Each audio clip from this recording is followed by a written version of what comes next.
Indian voter के पास right to elect है, वैसे ही राइट टू रिकॉल भी होना चाहिए। अगर देश का मतदाता अपने नेताओं को हायर कर सकता है तो वो नेताओं को फायर करने की शक्ति भी उसे मिलनी चाहिए। Sir, right to recall is a mechanism that empowers the voters to de elect a नेता representative before the tenure ends if he fails to discharge his or her duty. Sir, हम MP MLA चुनते हैं, उसके बाद अगर वो काम ना करे, अपने वादे भूल जाए, जनता से दूर हो जाए, तो 5 साल तक इंतजार करने के अलावा जनता के पास कोई ताकत नहीं है। कोई इंटरिम प्रोविजन नहीं, कोई अकाउंटेबिलिटी नहीं, कोई परफॉर्मेंस रिव्यू नहीं, कोई करेक्टिव ऑप्शन नहीं। चुनाव से पहले नेता जनता के पीछे और चुनाव के बाद जनता नेता के पीछे। 5 साल is too long a period in this day and age. अगर एक गलत फैसला गलत नेता को चुनने का लिया तो लाखों लोगों का भविष्य अंधकार में जाता है और पूरा क्षेत्र पीछे जाता है। Sir, we can trust our voters to elect. हमें अपने मतदाता पे विश्वास करना चाहिए कि वो अपनी गलती बदल भी सके राइट टू रिकॉल की ताकत से। Sir, let me clarify that right to recall is not a weapon against politicians. It is an insurance policy for democracy. और भारत के संविधान में जब आप राष्ट्रपति को इम्पीच कर सकते हैं टेन्योर के दौरान, उपराष्ट्रपति को हटाने का प्रावधान है, जजों को इम्पीच करने के लिए प्रोसेस लेट डाउन है, यहां तक कि रूलिंग गवर्नमेंट के खिलाफ नो कॉन्फिडेंस मोशन लाकर आप सरकार बर्खास्त कर सकते हैं। तो एमपी एमएलए अगर आपका नॉन परफॉर्मिंग है तो उसको हटाने के लिए क्यों नहीं राइट टू रिकॉल मतदाता को देना चाहिए।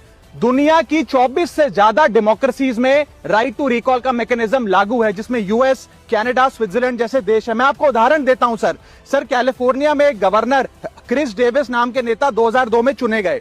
उनके कार्यकाल में मैसिव पावर कट हुए, एनर्जी क्राइसिस हुआ, बजट की मिसमैनेजमेंट और गन शूटिंग की वारदातें हुई। उसके चलते 1.3 मिलियन कंस्टिट्यूएंट्स ने एक पिटीशन साइन करके दी कि इन्हें रिकॉल किया जाए। वहां के चुनाव आयोग ने रिकॉल वोट कराया 7 अक्टूबर 2003 को और 55% मतदाताओं ने वोट किया कि इस नेता को बर्खास्त किया जाए। ग्रे डेविस को हटाया गया और आर्नल्ड श्वार्ज़नेगर को वहां पे गवर्नर बनाया गया। सर, मैं बता दूं कि हिंदुस्तान में भी इसका प्रेसिडेंट है।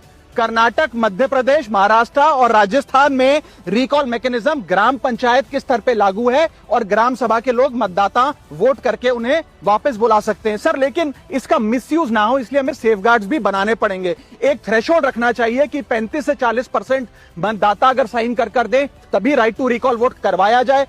नेता को 18 महीने के लिए परफॉर्मेंस पीरियड देना चाहिए, कूलिंग ऑफ पीरियड, जिसमें उसे ना हटाया जाए। स्पेसिफिक ग्राउंड्स फॉर रिमूवल होने चाहिए ताकि फ्रिवलेस ग्राउंड्स ना हो और रिकॉल कम से कम 50% वोटों के बाद हो। ऐसा होगा तो पार्टियां भी ऐसे लोगों को टिकटें देंगी जो परफॉर्मर्स हो, ना कि नॉन परफॉर्मिंग एसेट, और भारत की डेमोक्रेसी मैच्योर होगी, सिटीजन एम्पावरमेंट बढ़ेगा and recall will give the voter the power to fix that right now sir.